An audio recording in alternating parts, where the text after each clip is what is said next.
Hi, everybody. For today's episode, I have the pleasure to have with me someone that has quite an expertise and story in the world of sport.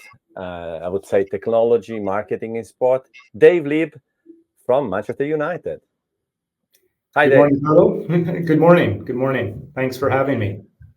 Thanks. It's a pleasure. I've talked to our friends Mike Armstrong from Juventus in the past, so I'm little by little trying to draw a map of famous football clubs in Europe. So I think Manchester United is a fantastic second place for me. Well, funny Place. enough, you're also drawing a line between two sides of the Atlantic, where both Mike and I are both hail from Toronto.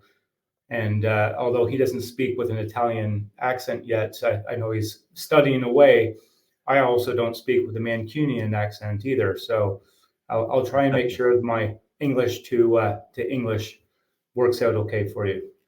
But I think it's a good and interesting way of understanding how European football has to contaminate with people that comes from, American expertise in this field. So I think it's good to put people from different experience together, because I think that will open up, especially when you're a global brand, a lot of opportunities. But no theory from a guy with a scarf. Tell me a bit your story. Tell me a bit then Manchester United, what you do there. So we learn something new, not my usual blah, blah, blah. I enjoy your blah blah blah. It keeps me in tune with a lot of the movements and developments in the industry. So thank you for what you're doing. So I do hail from Toronto, although I've spent the vast majority of my professional career here in the UK, in London. I did start my career over 25 years ago working for Maple Leaf Sports and Entertainment, which now have expanded and grown into quite a multifaceted organization, including different rights, whether it be football clubs like the Toronto FC, sure, but going all the way back to the hockey and the basketball team, and the different buildings and arenas that the teams play in. Some fantastic concerts they had there this summer as well too. So started my career back in Toronto. I actually started in the ticket sales department after doing an internship with them. And for people starting out in the sports business, working in ticket sales, where you are on that front line of communication with a fan or the corporate fan, they're both fans, was second to none. I mean, you're out there meeting and talking with presidents and vice presidents and fans that really want to come and see the live matches. So you're talking sport. You're understanding, the trends and where fandom is moving towards, etc. And as a 23, 24-year-old, freshly out of university, it was the perfect start to my career. Yeah, I remember, by the way, I had quite an history with Toronto. I was there in different moments of my career for quite some time. I mean, obviously, it means weeks for me. For athletic event, then we were involved with the Olympics with CTV, then CBC. So I have memories of great birthdays at Pravda, Toronto. So yeah, it's also a multicultural city. So super fascinating place. Sorry, very multicultural. Absolutely. I think it's one thing that defines the city and what the sports teams have really leaned into very well. So I guess from there, I started. I always was fascinated by the intersection of content and technology. I did a minor in computer science at university. I was always one of the first of my friends to have, the latest tech thing. I mean, I'm dating myself here, but a Sony Walkman or some of these like original portable music devices were something that I was always fascinated with, and I really was interested in what that meant to consumption of premium content. And I was approached by Bell, which is the large incumbent telco in Canada, specifically the mobile division, Bell Mobility, to help start up the wireless content division for them, and spent a few years putting together content deals. Early days, right? This is pre-iPhone. This is WAP is crap type of black and white type of text-based things, which I have some fascinating stories. Fascinating stories about different content deals that we did back then, and where, of course, it's taken me is all around the world. I finished up some time at Bell because I wanted to go and see the world. So jumped on a plane and actually headed over to New Zealand. I'm a big rugby fan, wanted to play rugby in arguably the finest rugby country in the world. I know some will debate hard that. Not Italy. We're They're not not debating that. right now.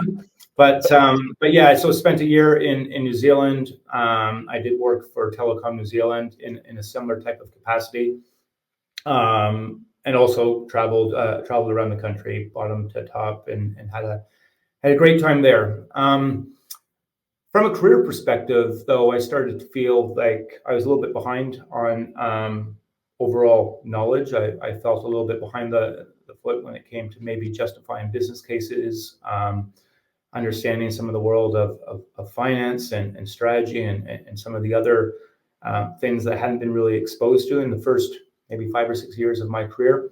So then felt it was time to do business school.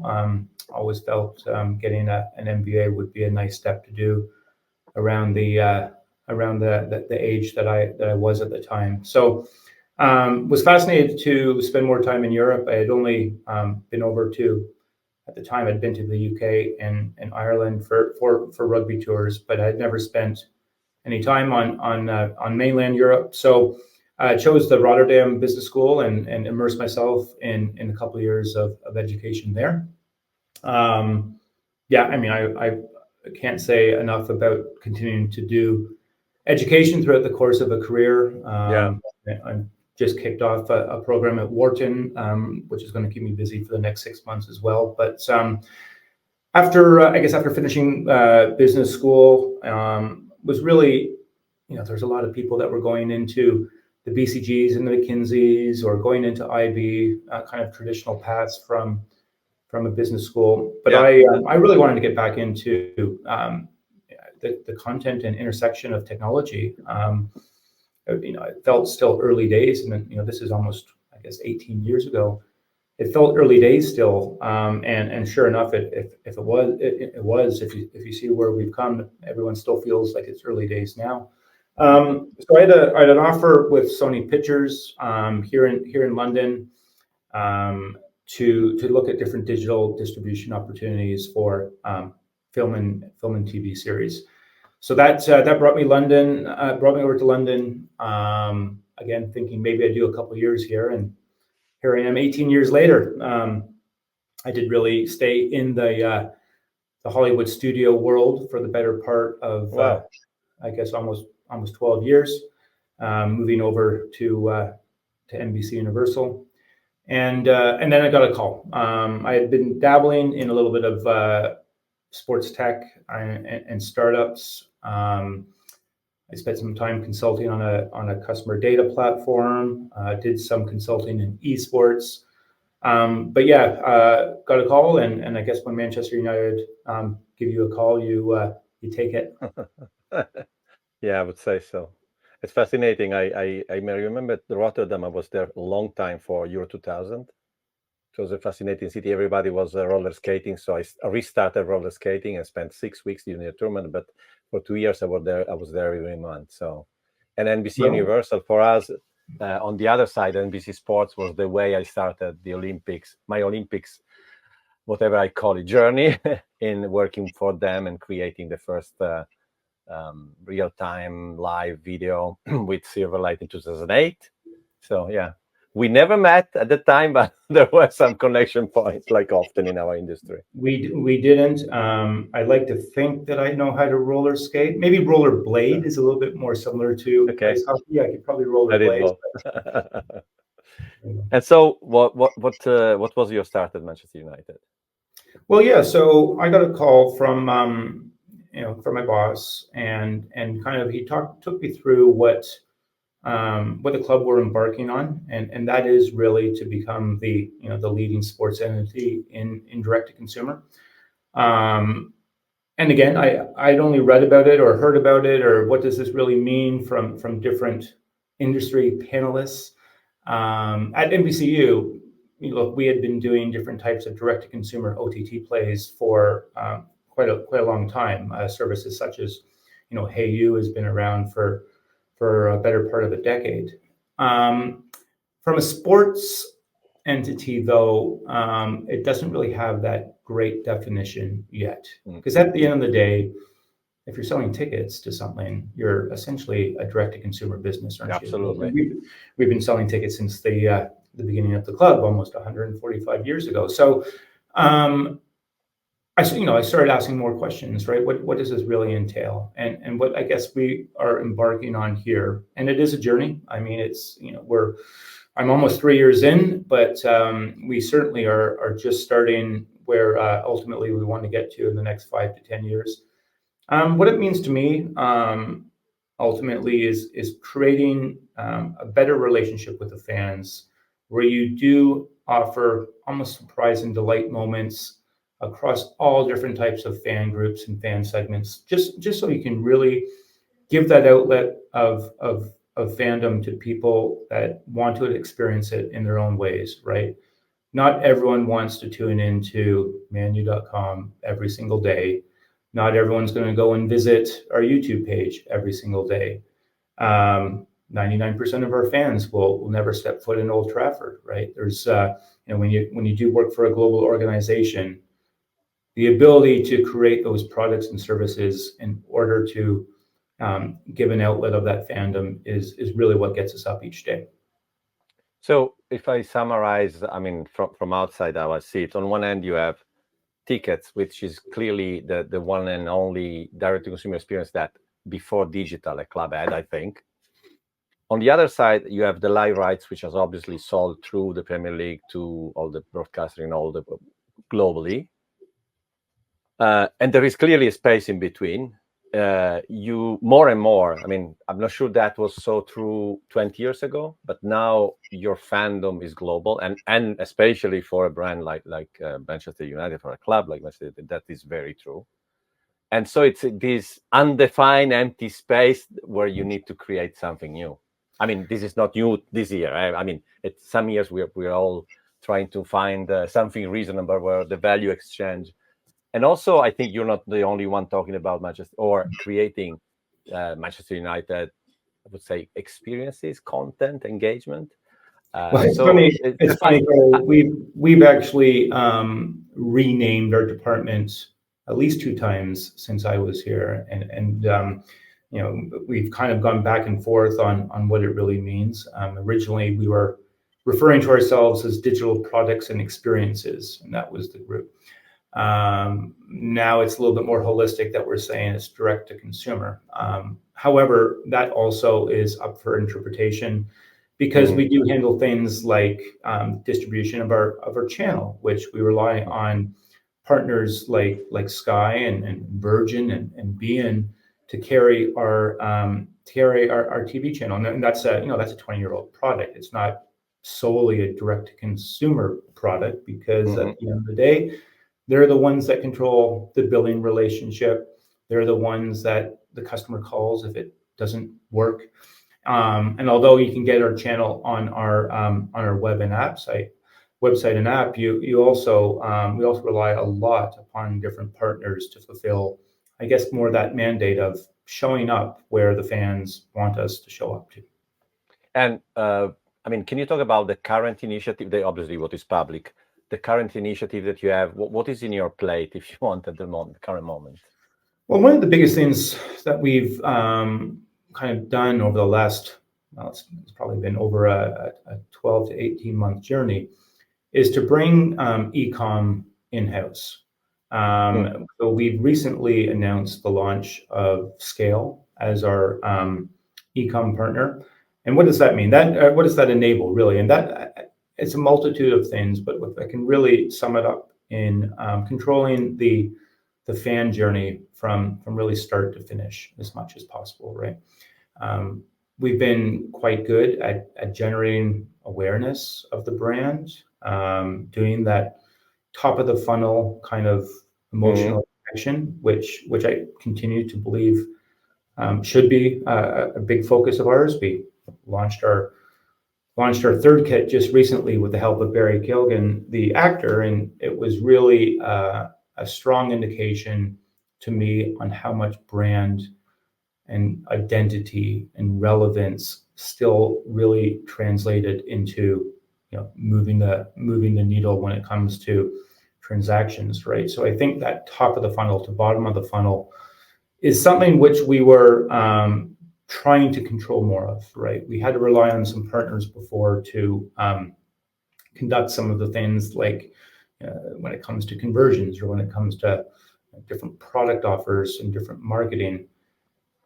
We felt that a foundation of having a transactional relationship that you controlled with the fan was the right move for us to lead us on this direct-to-consumer journey. So that's probably the big thing of the last 6 to 12 months, which we're happy to say is now live.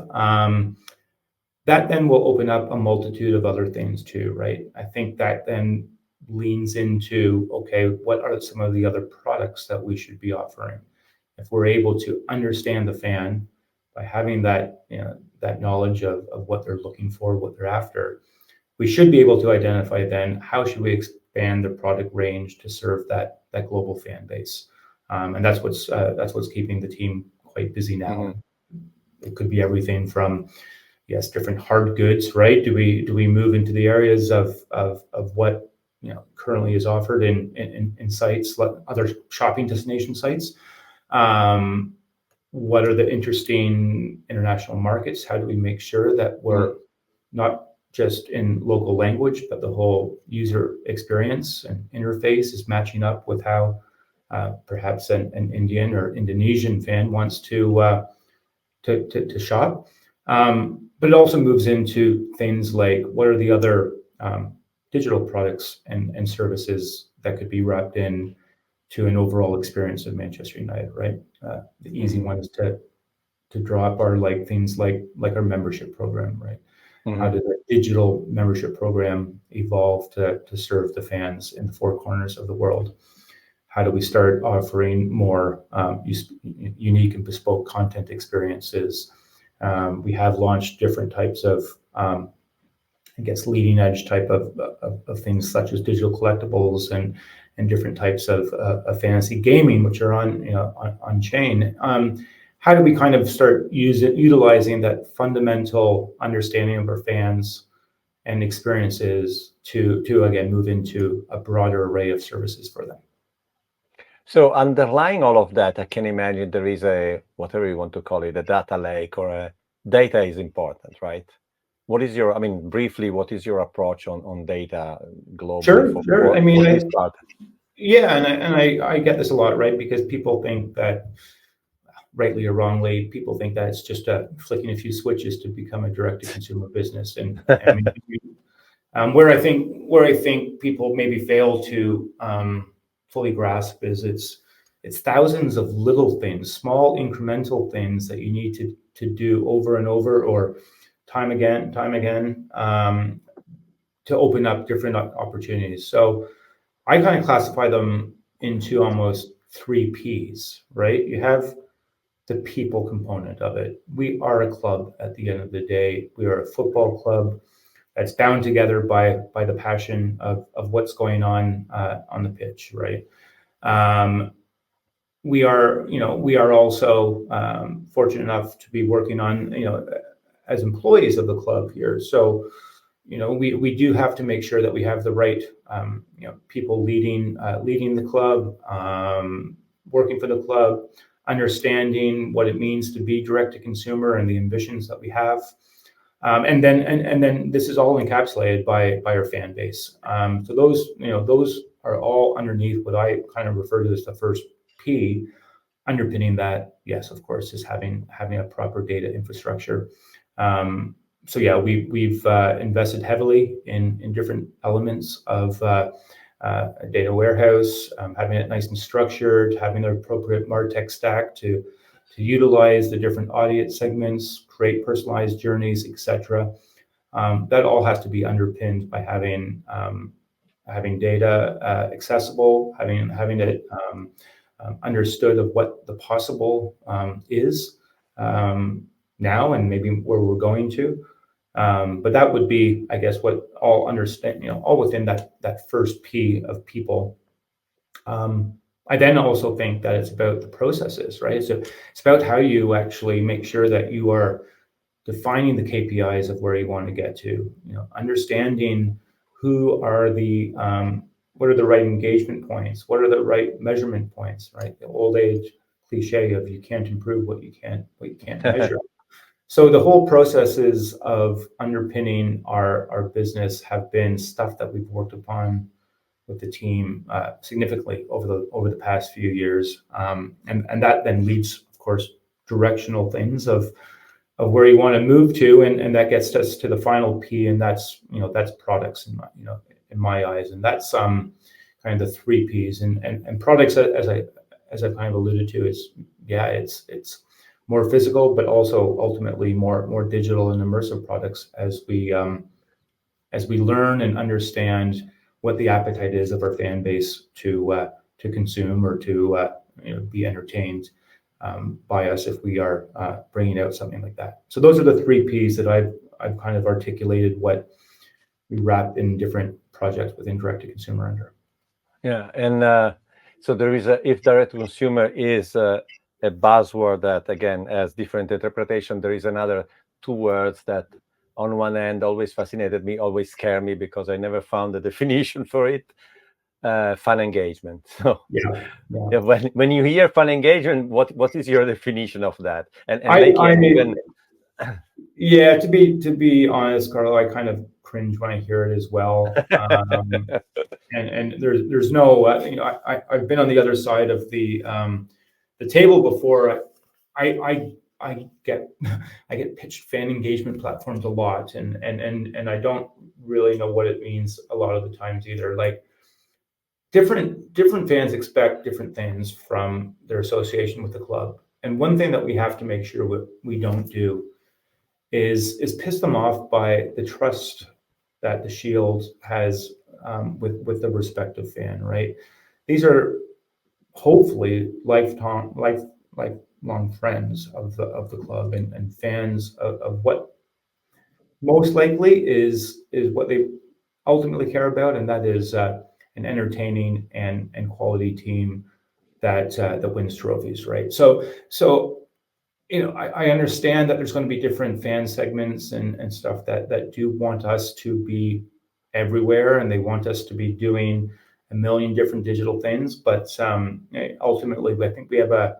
responsibility to make sure that first and foremost we field a competitive football club, football team, and we make sure that whatever we do it with the best outcomes in mind, and quality over quantity is probably something which resonates a lot here at the club. That can be applied to a multitude of different engagement things that we could do. We say no more often than we say yes, but ultimately, when we say yes to doing something, we want to do it best in breed, and that's really the mantra. Yeah, absolutely.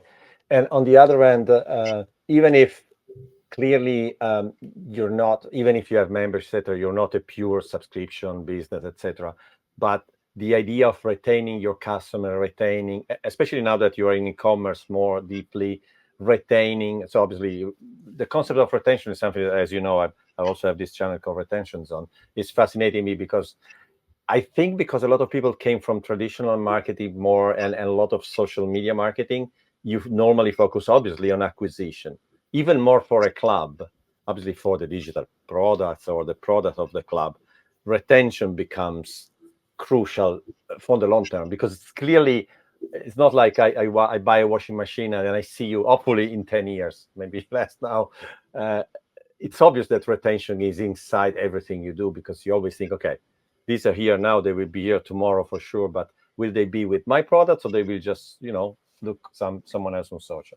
Yeah, it's a fair statement, right? And we are working hard at getting to where I want to be, but we're not there yet. And one of the biggest things about retention is, what you're alluding to is churn, right? And you're right. The vast majority of our fans come in either from, traditionally through their, parents or their community, but in some cases non-traditionally. And I point to the U.S. there. That a lot of the football fans or soccer fans are not necessarily going to one team, right? They seem to be fans of the league, or we'll have a Liga MX team, we'll have a MLS team, and maybe follow a couple of Premier League teams. So yes, I get that there's entry points into the club through different ways. I do argue about this quite a bit. I still think a winning football team is the best thing to drive new fan audiences and to keep those fan audiences. So, we're just coming off a pretty challenging weekend where we did lose. We're not sitting well in the table. So I think it's right that we are trying to focus on improving the product on the pitch as the key priority. I would probably, I do have some data on this, that even if we were going out and being everywhere from a digital perspective, it doesn't move the needle as much for fandom and for attracting new fans of the club than winning football games. So it's a careful balance that we need to do. But that's, I guess that's more acquisition. When it comes to retention, I've got lots of data points when it comes to retaining a transactional relationship with a fan, right? I know how many episodes a fan typically engages with on our OTT product, which is a subscription-based service, right? I know if it's 2.2 episodes a month, there is a 60% chance that you may churn after that, compared to if it's 2.8 episodes a month. We are quite good at looking at the churn from a transactional basis.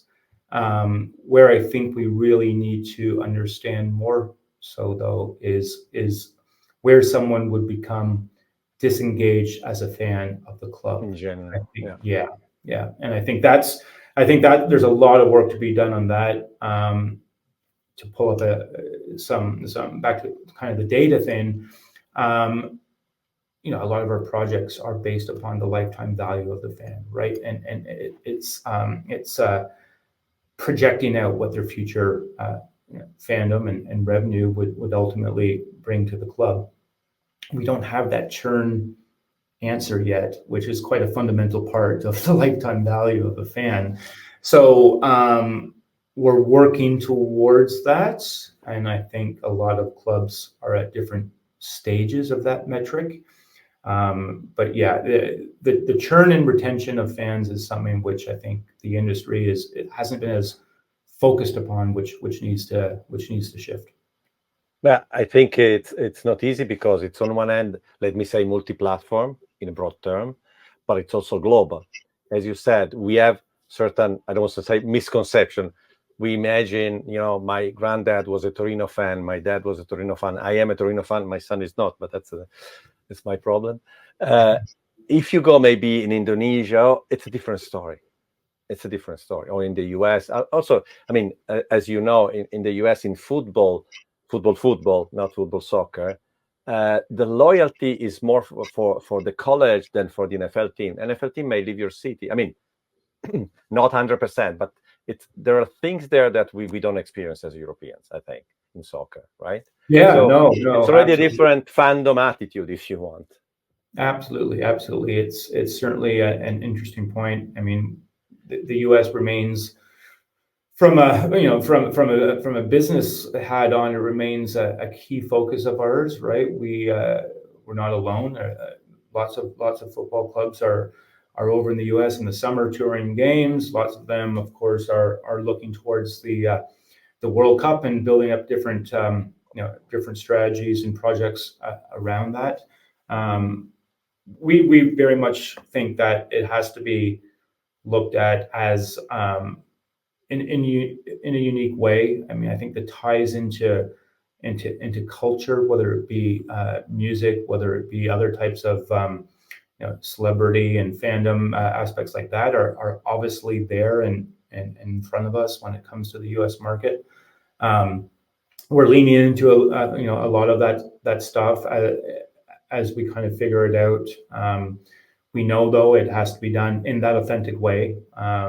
We really are enjoying some of the stuff that's coming out with that Mancunian type of lens, finding that really resonates well with the audiences, whether it be the music angle. We did a collaboration with the Stone Roses this year, which was received very well. This was a merchandise collaboration.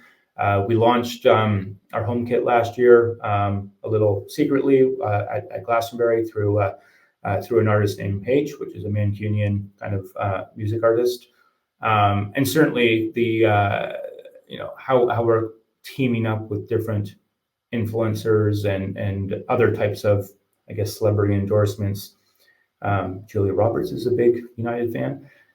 Things like that are ways that we are working towards finding that American audience, trying to develop the fandom that we didn't have a college program to go through, like you're outlining.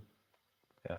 So I will end up with a question on AI, because otherwise I wouldn't be in 2024. But if you like, but then you can share in general, what are your thoughts. But my question is more direct.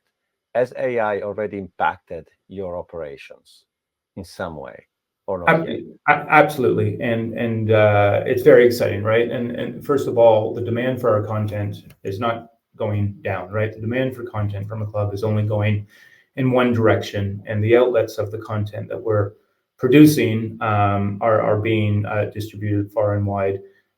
There are AI tools that we're using. I'll point to WSC here as a long-term partner of the league and the club that we're utilizing from a content standpoint. I also like to think that there's just a whole research angle that is very beneficial to our club. I'm using ChatGPT for elements of that, where it would be, maybe things that would go into a Google search bar, but like they seem to have more relevance when it is absolutely articulated in a paragraph to you. Tell me about the TV market in India, and it outspits the different types of consumption of linear TV or mobile TV in India's case, and who are the main players, who should I speak to, who have done sports partnerships. I can actually save a considerable amount of time from research by utilizing AI. I think I was at a conference at Sky Italy, and one of the things I brought there in the keynote I did last year was, don't underestimate, not only, okay, you're using tool, you're embedded in your platform, blah, blah, blah. You may deal with OpenAI, I don't know, maybe not yet. But the fact that people, maybe in some big corporation or in some clubs, sport entities with certain policies, etc. But people are starting to use tool in whatever they do every day. And that can be, it can be super empowering. It can be super dangerous if you use it without understanding what you're doing, I think. But I think that's the maybe obvious impact that companies in general, not only sport, have today, maybe even without realizing that. That again, it's on one hand empowering, on the other hand, you really need to be careful what you're doing, right? Yeah, absolutely. And we do have work streams that are in place from different types of technology that, again, gets disseminated around the club, how they can use it. I was blown away by how our graphic designers were at the forefront of utilizing AI to enhance some of our sales collateral, right? And even concepts and mock-ups, right? The way that we could maybe have an idea, whether it be for a partner or for a new service or product, the utilization of AI to help visualize that idea just blew me away. And that came from our graphic artists being at the forefront of how they were utilizing it in most of their jobs these days. I was at a conference 2 weeks ago, and really tried to have these hard conversations, because people come to me and say, I've got this and that tech, and or you must be further along in using Roblox as an example. But I really think that there's an opportunity that we're not fully realizing, or a missed opportunity, something which could have long-term effects, and that's the encouraging through digital or club association, the encouragement of getting back out there and kicking the ball around, and not just being behind a screen for 2 hours a day. That's my friends. Anyway, I'm more than happy if you wanted to clip up that quote, because I do think it's a disservice to this industry that we're not innovating in participation. Okay, so quite a fascinating adventure you have there in Manchester, and yeah, maybe we'll do a separate chat about the music in Manchester, because I have my electronic music ear is listening. Electronic? Well, I mean, I was fortunate enough to get Oasis tickets. Did you get Oasis tickets, Carlo? No. Maybe not electronic. I didn't even try. Even try. Noel has talked about how much the warehouse and other things up there from an electronic music scene in Manchester impacted their music. So fascinated conversation. I love music just as much as I love sports. So yeah, let's do that over the next time you're over in London. Va bene. Grazie, Thank you Dave. very much for the time. Grazie. Grazie. Ciao. Ciao.